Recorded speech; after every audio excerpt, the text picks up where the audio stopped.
ഞാൻ ചെയ്യാൻ പോകുന്ന റെസിപ്പിയുടെ പേര് പനീർ കൊലാപ്പൂരിയാ ചെയ്യുന്നത്. ആക്ച്വലി എനിക്ക് ഭയങ്കര ഇഷ്ടമായത്. കുറച്ച് സ്പൈസി ആണ്, എന്നാൽ ടു സ്പൈസി അല്ല. സ്പൈസി ആക്കണ്ടെന്നുണ്ടെങ്കിൽ അതാക്കുകയും വേണ്ട.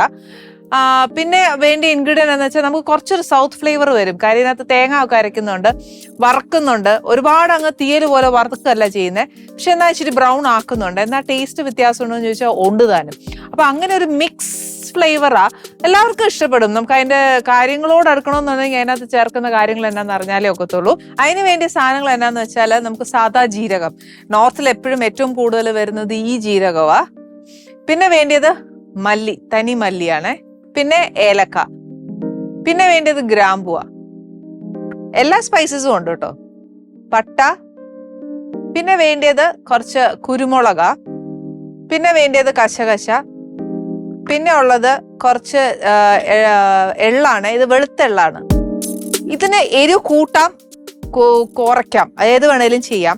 ഇപ്പൊ എനിക്ക് എരിവ് വേണം എന്നാ ഒത്തിരി എരിവ് വേണ്ട. അങ്ങനെ ആയതുകൊണ്ട് ഞാൻ സാധാ നമ്മളൊക്കെ മേടിക്കുന്ന വറ്റൽ മുളക് ഒരു 2 എണ്ണം വെച്ചിട്ടുണ്ട്.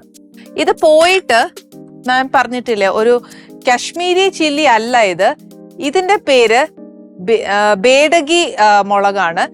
അപ്പൊ ഈ മുളക് ഉപയോഗിച്ചാലുള്ള ഗുണം എന്നാന്ന് വെച്ചാൽ നല്ല കളർ കിട്ടും, നല്ല കൊഴുപ്പ് കിട്ടും. എരിവെന്നൊരു സാധനം ഇല്ല. പക്ഷെ ഇതുകൊണ്ട് ഞാൻ ഇച്ചിരി എരിവ് കിട്ടാൻ വേണ്ടിയിട്ടാ നമ്മുടെ സാധാ വറ്റൽ മുളക് ചേർത്തത്. പിന്നെ ഉള്ളത് ഒരു ഇച്ചിരി തേങ്ങ, അതായത് പച്ച തേങ്ങ കിട്ടുവാണെങ്കിൽ അത്രയും നല്ലത്. ഇതൊന്നും ഇല്ലേ, വീട്ടിലുള്ളത് എടുത്താൽ മതി, ടെൻഷൻ വേണ്ട. പിന്നെ ഒരു തക്കാളി, അല്ലെങ്കിൽ ഇതൊരു 2 തക്കാളി വരും. മുഴുത്തതാന്നേല് 1. പിന്നെ കുറച്ച് അണ്ടിപ്പരിപ്പ്, അത് നമ്മുടെ ഏനം പോലെ, എത്ര നമ്മുടെ വീട്ടിലുള്ളതെന്ന് വെച്ചാൽ അതേപോലെ. ഇത് പറഞ്ഞാൽ ഒത്തിരി ഇടണമെന്നല്ല, മിനിമം ഒരു 10 എണ്ണമെങ്കിലും. ഇതും കാശ്മീരി മുളക് പൊടിയാണ് ഞാൻ എടുത്തേക്കുന്നത്, ഒത്തിരി എരിവില്ലാത്ത എന്ന നിറമുള്ളത്. പിന്നെ വേണ്ടിയത് ഒരു പട്ടയുടെ ഇല, സവാള കുഞ്ഞു കുഞ്ഞായിട്ട് അരിഞ്ഞേക്കുക, ഒരു 2 സവാള വരുവേ. പിന്നെ വേണ്ടിയത് കുറച്ച് ഇഞ്ചിയും വെളുത്തുള്ളിയുടെയും പേസ്റ്റ് ആണ്. ആസ് യൂഷ്വൽ ഞാൻ എപ്പോഴും പറയുന്ന പോലെ ഇത് ഇച്ചിരി മേടിച്ചതാ, അതുകൊണ്ട് ഒരു ഇച്ചിരി ചേർത്തേച്ചാൽ മതി. പിന്നെ വേണ്ടിയത് കുറച്ച് മഞ്ഞപ്പൊടി, പിന്നെ ഉള്ളത് കുറച്ച് പച്ചമുളക്. ഇത് എരിവ് കൂടിയ പച്ചമുളകല്ല, കുറവായിന്. ഇനി നമുക്ക് വേണ്ടിയത് എന്നാന്ന് വെച്ചാൽ ഇടാനുള്ള പനീർ. ഇത് ഞാൻ ചെറുതായിട്ടൊന്ന് മൂപ്പിച്ച് വെച്ചേക്കുവാ. ഇനിയിപ്പോൾ അതിനായിട്ട് നേരം കളയേണ്ട, ഇതിന് ഒത്തിരി പരിപാടി ഉള്ളതുകൊണ്ട്. പിന്നെ ആണെങ്കിൽ കുറച്ച് ഉള്ളിയും കുറച്ച് ക്യാപ്സിക്കവും കൂടെ കുറച്ചൊന്ന് സോട്ട് ചെയ്തു. ഇത് വെന്തോന്ന് ചോദിച്ചാൽ ഇല്ല, എന്നാൽ അതിന്റെ ക്രഞ്ചിനെസ് മെയിൻറ്റെയിൻ ചെയ്ത് ഒന്ന് നമ്മൾ വെന്ത് കിട്ടൂലേ, അത്രേ ചെയ്തിട്ടുള്ളൂ. പിന്നെ നോർത്ത് ഇന്ത്യൻ ഡിഷ് ആയതുകൊണ്ട് മല്ലിയിലയും കസൂരി മേത്തിയും മസ്റ്റാണ്. ലാസ്റ്റ് കുറച്ച് നമ്മൾ അതിനകത്ത് ഇച്ചിരി നാരങ്ങ, ഒരു 1/2 മുറി നാരങ്ങയുടെ നീര് ചേർക്കണേ. പിന്നെ ഉള്ളത് നമ്മുടെ വീട്ടിൽ പൊടിച്ച ഗരം മസാല, പിന്നെ കുറച്ച് ഫ്രഷ് ക്രീം. ഇത്രയും സാധനമാ ഇതിന് വേണ്ടിയത്. ചുരുക്കം പറഞ്ഞാൽ നമ്മുടെ വീട്ടിലുള്ള ഒരു സാധനങ്ങളൊക്കെ തന്നെ ഉള്ളൂ. ഈ പനീറിന് പകരം നമുക്ക് ഉരുളക്കിഴങ്ങോ അങ്ങനെ ചേർക്കാം, ടോഫു ചേർക്കാം. ഇനിയിപ്പോൾ ഇതൊന്നും അല്ല, കോൺ ഇഷ്ടമാണെങ്കിൽ അങ്ങനെ ചേർക്കാം, മട്ടർ അതായത് പീസ് ഇഷ്ടമാണെങ്കിൽ അങ്ങനെ ചേർക്കാം. ഏതായാലും പനീർ മസ്റ്റ് അല്ല. പക്ഷെ നമ്മളൊക്കെ ഇറച്ചിയും മീനും ഒക്കെ കഴിക്കുന്ന ഒരു വ്യക്തികളായതുകൊണ്ട് ഇതിനോടൊരു അതിൻ്റെ ഒരു സാമ്യമായിട്ട് വരുന്നു. സാമ്യം എന്ന് പറഞ്ഞാൽ ഇത് കഴിച്ചാൽ ഇറച്ചി ആവുമോ എന്നുള്ള ചോദ്യമല്ല, അതിനോടൊരു ഇഷ്ടം പ്രത്യേകിച്ച് കൂടും, അത്രേ ഉള്ളൂ. അപ്പൊ ഇനി നമുക്ക് എന്നാ ചെയ്യേണ്ടതെന്ന് വെച്ചാൽ കുറച്ച് ഡ്രൈ ഇൻഗ്രീഡിയൻസ്, അതായത് ആ പട്ട, ഗ്രാമ്പു, ഏലക്ക അതൊക്കെ അല്ലേ ഒന്ന് വറക്കണം. അപ്പൊ നമുക്ക് എന്നാ ചെയ്യേണ്ടത്, ലോ ഫ്ലെയിമിൽ ഞാൻ ആദ്യം സാധനങ്ങളൊക്കെ ഇതിനകത്തോട്ട് ഇടാം. ഇത് ജീരക ഫസ്റ്റ് ഇടുന്നേ. ജീരക എത്ര വേണം, 1 ടീസ്പൂണോളം മതിയാവും. ഇപ്പൊ ഫസ്റ്റ് കുറച്ച് ജീരകം. ഇനി വേണ്ടത് മല്ലിയ. മല്ലി ഒരു ടേബിൾ സ്പൂൺ കണക്കാക്കിക്കോ. ഇനി ഏലക്ക ഒരു 3-4 എണ്ണം, ഗ്രാമ്പു ഒരു 2 എണ്ണം, 2-3 അത്ര മതി. പട്ട ഒത്തിരി കുറവാണ്, ഒരു ചെറിയ കഷ്ണം ഇട്ടേച്ചാൽ മതി. ഞാൻ ഒരുപാട് ഇടത്തില്ല, അല്ലെങ്കിൽ അതിൻ്റെ ഒരു കുത്തല് ഒത്തിരി മുന്നേ നിൽക്കും.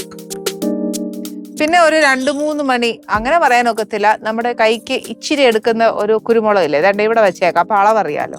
ഇതിന്റെ കൂട്ടത്തിലാണ് നമുക്ക് എരിവിന് വേണ്ടി ചേർക്കുന്ന സാദാ 2 വറ്റൽമുളക് ഇടുക. അതിന് കൂട്ടത്തിൽ ഇതിനാണെങ്കിൽ ഈ ബേഡഗി എന്ന് പറയുന്ന ഈ വറ്റൽ മുളകിന് ഒട്ടും എരിവില്ല. അതുകൊണ്ട് ഞാൻ എന്നാ ചെയ്യുന്ന ഒരു 8 എണ്ണം ഇടുക. അതിനാണെങ്കിൽ നല്ല കൊഴുപ്പുണ്ടാവും, നമ്മുടെ കറിക്ക് നല്ല നിറം വരും. അപ്പൊ ഇത് നല്ലതാട്ടോ.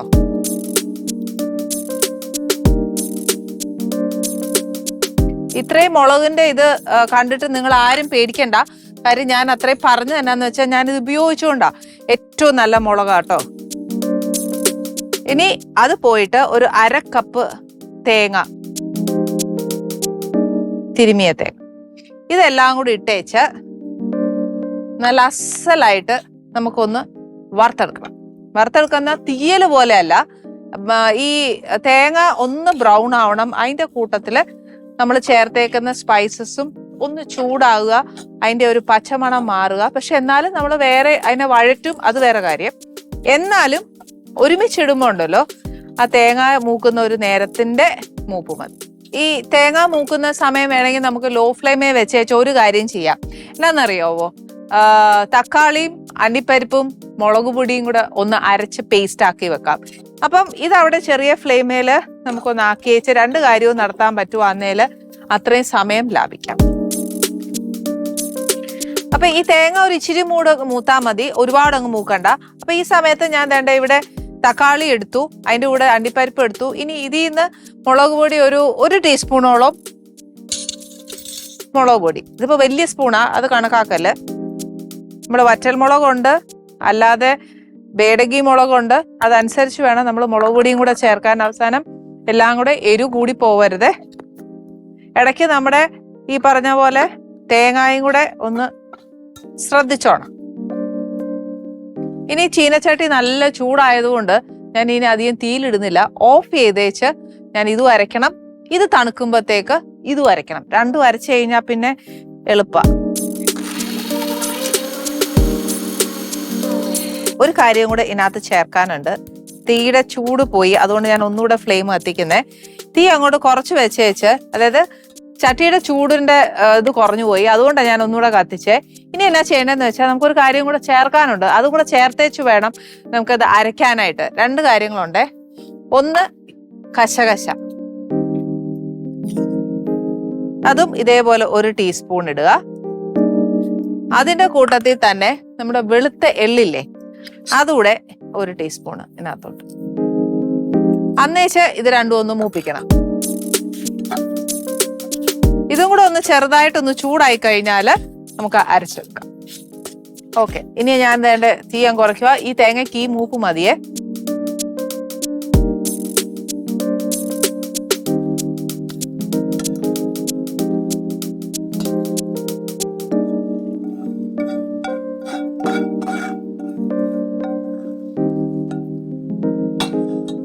ആദ്യത്തെ അരപ്പ് അരച്ചു വെച്ചു. ദേ നല്ല പേസ്റ്റ് പരുവത്തിന് ഞാൻ അരച്ചു വെച്ചിട്ടുണ്ട്.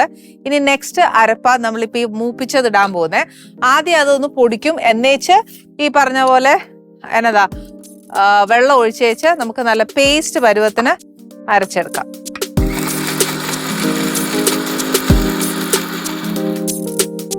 ചൂടോടെ അരച്ചോണ്ടല്ലേ സ്റ്റീം ഇഞ്ചിനൊക്കെ പോകുന്ന പോലെ പോകുന്നതെന്നല്ലേ? ഒന്നുമില്ല കേട്ടോ, അത് നല്ല പൊടിഞ്ഞു വരാൻ ചെറിയ ചൂടോടെ പൊടിച്ചെടുക്കാൻ എളുപ്പമാ. അല്ലെന്നുണ്ടെങ്കിൽ ചില മിക്സിയിലൊന്നും ഉണ്ടല്ലോ മൊത്തം പേസ്റ്റ് പോലെ അരഞ്ഞു വരുവേല. അതുകൊണ്ട് ആദ്യം ഒന്ന് പൊടിക്കുക.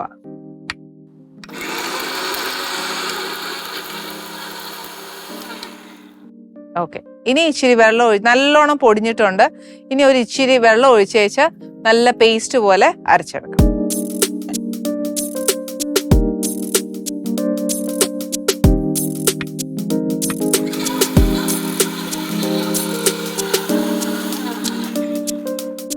ഇത് എന്തായാലും ഇനി കുറേശ്ശെ അരച്ചെടുക്കാം. മിക്സി ഒരു പരുവായോ എന്നുള്ളത് മനസ്സിൽ ചിന്തിക്കരുത്. അല്ല, അതിനല്ല കൊടുത്തേ. ഇനിയിപ്പൊ എനിക്ക് എന്നാ ചെയ്യുന്നത്, സമയം കളയാനില്ല. അതുകൊണ്ട് ഞാൻ നെക്സ്റ്റ് എന്താ ചെയ്യാൻ പോകുന്നതെന്ന് വെച്ചാല് ഗ്രേവി തയ്യാറാക്കാൻ പോവാ. അപ്പൊ അതിന് ഉള്ളി വഴറ്റാനൊക്കെ സമയം എടുക്കുവല്ലേ, അതുകൊണ്ട് അതൊന്ന് വെച്ചേച്ച് നമുക്ക് അടുത്തത് തുടങ്ങാവേ. ഓക്കെ, ഇതിനകത്തോട്ട് ഇനി നമ്മൾ ചേർക്കാൻ പോകുന്നത് ഒരു ഇച്ചിരി സൺഫ്ലവർ ഓയിലോ നമ്മൾ ഏത് വെജിറ്റബിൾ ഓയിലാ ഉപയോഗിക്കുന്നതെന്ന് വെച്ചാൽ അത് ഉപയോഗിച്ചാൽ മതി.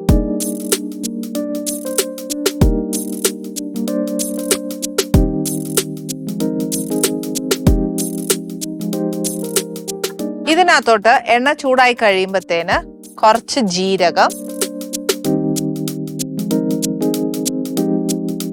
നമ്മൾ ഓരോ കറിക്ക് കടുകൊക്കെ ഇടുന്ന കൂട്ടാ ഇവരൊക്കെ ഒത്തിരി ജീരകം ഇടുന്നത്. അപ്പൊ കണ്ടോ, ഈ ചട്ടിക്ക് ഒരു ഗുണം ഞാൻ എപ്പോഴും പറയലേ, ചുവട് കട്ടിയുള്ള പാത്രങ്ങൾ ഉപയോഗിക്കുവാന്നേല് കറി പെട്ടെന്നാവാനായിട്ട് എളുപ്പ. അതിന്റെ കൂടെ ഞാനൊരു ചെറിയ പട്ടയുടെ ഇല ഇടുന്നുള്ളൂ, ഒത്തിരി വേണ്ട. കാരണം നമ്മൾ പട്ട അരച്ചിട്ടുണ്ട്. അപ്പൊ അതിന് വേണ്ടിയിട്ട് എല്ലാം കൂടെ ആകുമ്പോഴത്തേക്ക് ഏതാണ്ട് പോലെ ആവുമേ. പട്ടയുടെ ചുവ മുന്നിട്ട് നിൽക്കും, അതിന്റെ ഒരു കുത്തല് മുന്നിട്ട് വരും. ഇനിയിപ്പോ ഇതിനകത്തോട്ട് അരിഞ്ഞു വെച്ചേക്കുന്ന സവാള ഇടുക. സവാള ഒരു ഇച്ചിരി വേഗത്തിൽ മൂത്തോട്ടെ അല്ലേ, അന്നേരം നമുക്ക് ഇച്ചിരി ഉപ്പിടാം.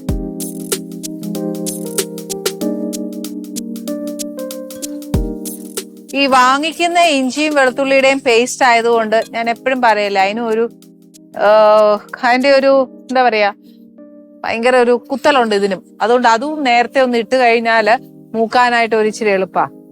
അതുകൊണ്ട് അതും ഒരു കുറച്ചിടുന്നുള്ളൂ, ഒരു 1/4 ടീസ്പൂൺ വെച്ചോളൂ. ഇനി ഇത് ഒന്ന് ഇച്ചിരി ബ്രൗൺ ആയിക്കോട്ടെ. ഞാൻ പറഞ്ഞില്ലേ, മറ്റേ തേങ്ങ ഒക്കെ നമ്മൾ ഒരുപാട് ബ്രൗൺ ആക്കണ്ടായിരുന്നു, പക്ഷെ ഉള്ളി നല്ല ബ്രൗൺ ആവണം. ഈ സമയം കൊണ്ട് ഞാൻ ബാക്കി ഇതിന്റെ അരയ്ക്കാനുള്ളതും കൂടെ അരക്കട്ടെ.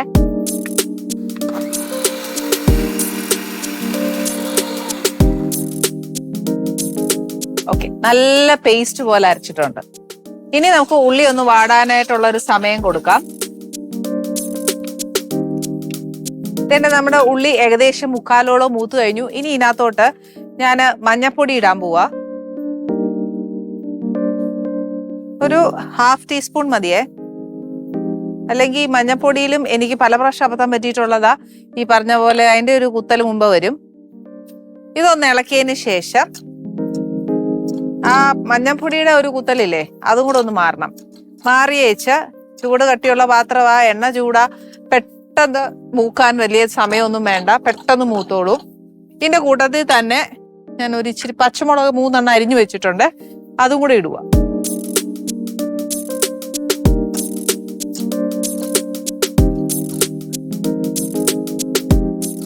വേണ്ടേ, കണ്ടോ? അപ്പത്തേക്ക് നമ്മുടെ ഉള്ളി ഇതെല്ലാം മൂത്ത് കറക്റ്റ് ഒരു പരുവത്തിനാ വരുന്നേ. നല്ല മൂത്തു. പക്ഷെ ഇപ്പോഴാ ആ മഞ്ഞപ്പൊടിയുടെ മണം വരുന്നുണ്ട്, അപ്പൊ ആ മണം ഒന്ന് പോണം, ഇല്ലേ കൊള്ളുകയല്ല. ഓക്കെ, ഈ സമയത്ത് നമ്മൾ അരച്ചു വെച്ചിരിക്കുന്ന 2 ഗ്രേവിയും ഞാൻ ഇതിനകത്തോട്ട് ചേർക്കാൻ പോവാണേ. ഇതൊന്നുകൂടെ ഒന്ന് അരച്ചോട്ടെ.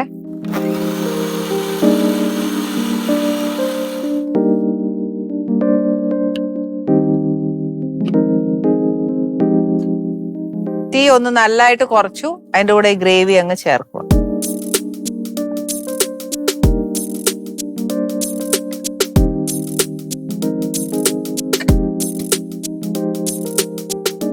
ഇച്ചിരി വെള്ളവും കൂടെ വേണേ, ഞാൻ ചേർത്തോട്ടെ.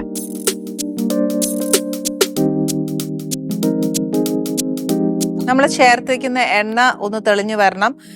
ഇതൊന്ന് ഒരു ബബിള് വന്നു കഴിഞ്ഞാല് നമുക്ക് അടുത്ത മസാല നമ്മൾ അരച്ചു വെച്ചേക്കുന്നില്ലേ, അതും കൂടെ ഇതിനകത്തോട്ട് ചേർക്കണം. തന്നെ ബബിള് വന്നു, തീ ഒന്ന് കുറച്ചേച്ച്, അല്ലെങ്കിൽ ഉണ്ടല്ലോ ദേഹത്തോട്ടാവും.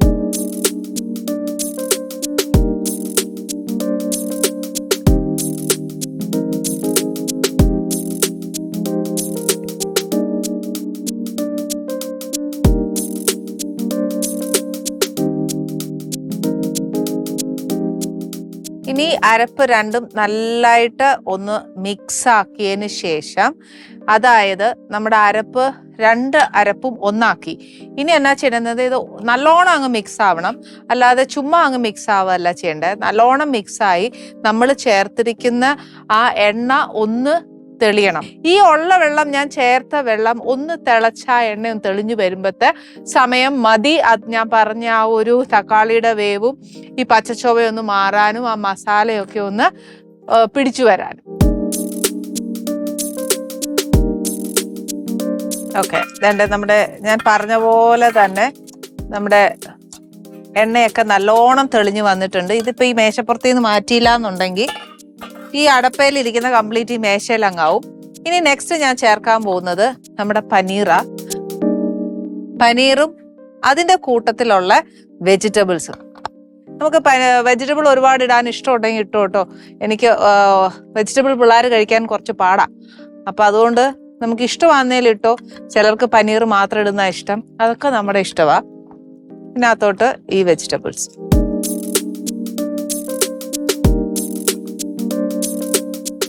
ഇപ്പൊ നമ്മളൊരു തിക്ക് ഗ്രേവി ആയിട്ട് ഒരു പെരണ്ട ഗ്രേവി അല്ലേ, പക്ഷെ നമുക്ക് ആ ഗ്രേവി അല്ല വേണ്ടേ. നമുക്ക് കുറച്ച് ലൂസ്, അതായത് നമുക്ക് ഇഷ്ടമുള്ള, ചിലർക്ക് ഇങ്ങനെ ഇഷ്ടമാ, അല്ല ചിലർക്ക് ലൂസ് ഇഷ്ടമാ, ചിലർക്ക് സെമി ഗ്രേവി ഇഷ്ടമാണ്. ഒത്തിരി ലൂസ് ആക്കിയാൽ കൊള്ളുകയല്ല. പിന്നെ ഈ പറഞ്ഞ പോലെ നമ്മുടെ ആ ഒരു എത്ര നമ്മൾ ഇട്ട് അതിൻ്റെ ആ എണ്ണ തെളിയിക്കുന്നോ അത്രയും ടേസ്റ്റ് കൂടും. അപ്പൊ നെക്സ്റ്റ് ഞാൻ ചേർക്കാൻ പോകുന്നത് ആസ് യൂഷ്വൽ നമുക്ക് ഇതിനൊരു ടാങ്കിനെസ് വേണം. അപ്പം ഒരു പുളിപ്പ് വേണമെന്നുണ്ടെങ്കിൽ നമുക്ക് ചിലർ ഈ പറഞ്ഞ പോലെ തൈര് ചേർക്കും. അതിപ്പോഴല്ല, ഈ സമയത്തല്ല, നമ്മൾ ഗ്രേവി ചേർക്കുന്നതിന് തൊട്ട് മുമ്പ്. അതായത് നമ്മൾ അരച്ച് വെച്ചില്ലേ, അതിൻ്റെ കൂടെ ഒന്നെങ്കിൽ അരയ്ക്കാം, അല്ലെന്നുണ്ടെങ്കിൽ ഗ്രേവി ചേർത്തേച്ച് തൈരും കൂടെ ചേർത്ത് തൈരിൻ്റെ വെള്ളം എല്ലാം പോയി ആ തൈര് ഈ പറഞ്ഞ പോലെ തന്നെ എണ്ണ തെളിയണം, അതേപോലെ ആക്കി വേണം എടുക്കാൻ. അത് വയ്യാന്നുണ്ടെങ്കിൽ കുറച്ച് നാരങ്ങ നീര് ഒരു അരമുറി, അതായത് 1 ടേബിൾ സ്പൂൺ ധാരാളം മതിയാവും, അതും കൂടെ ഒന്ന് ചേർക്കുക. ഇനി ഇതിനകത്തോട്ട് നെക്സ്റ്റ് ചേർക്കാൻ പോകുന്നത് കുറച്ച് കസൂരി മേത്തി. ഇത് നല്ല പൊടിഞ്ഞിരിക്കുന്നതായതുകൊണ്ട് ഞാൻ കൈപ്പത്തിയെ വെച്ച് ഇങ്ങനെ തിരുമുന്നില്ല, അത് നല്ല പൊടിഞ്ഞിട്ടായിരിക്കുന്നത്. അത് കഴിഞ്ഞാൽ നമ്മൾ ലാസ്റ്റ് ആയിട്ട് ചേർക്കുന്നതാണ് കുറച്ച് ഫ്രഷ് ക്രീം.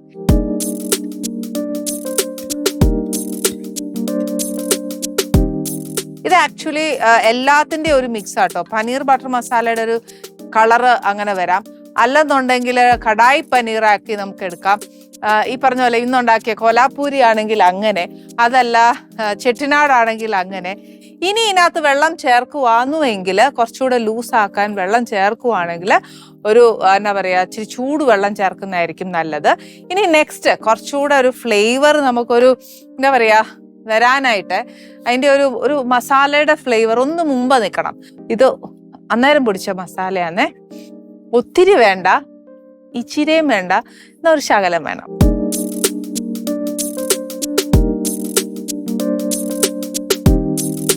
ഇനി ഇതിനകത്ത് ചേർത്തിരിക്കുന്ന ആൾക്കാരെല്ലാം കൂടെ ഒന്നാവണമെങ്കിൽ ആ എണ്ണയൊന്ന് തെളിയണം. അപ്പം നമ്മൾ എന്നാ ചെയ്യണം, ഇന്നൊരു ചെറിയ ഫ്ലെയിമേലാണ് ഞാൻ ഇപ്പം വെച്ചേക്കുന്നത്. അതൊരു ഇച്ചിരി നേരം ആ ചെറിയ ഫ്ലെയിമേൽ അവിടെ കിടന്ന് ആ പനീറിലോട്ടും ഈ ഗ്രേവി എല്ലാം ഒന്ന് പിടിക്കണം. അതിനെ ഞാൻ ഇച്ചിരി നേരം ഒന്ന് അടച്ചിടുക. കാര്യം നമ്മൾ ചേർത്തേക്കുന്ന സാധനങ്ങൾ, അതായത് മസാല, കസൂരി മേത്തി, ഇതിൻ്റെ ഒന്നും ഫ്ലേവർ വെളിയിൽ പോവാനും പാടില്ല അല്ലേ.